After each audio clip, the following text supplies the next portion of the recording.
Aniya na mga dagkong balita karong adlawa sa One Mindanao.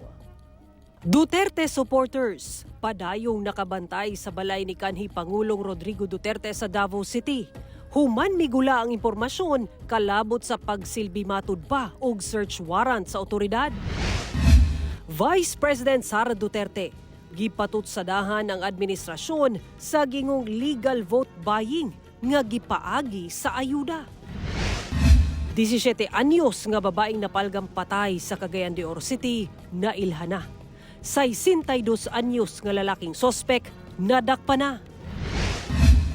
Pipila ka labor group sa General Santos City nagpahigayon og protesta aron ipanawagan ang usbaw sa sulan karong Labor Day.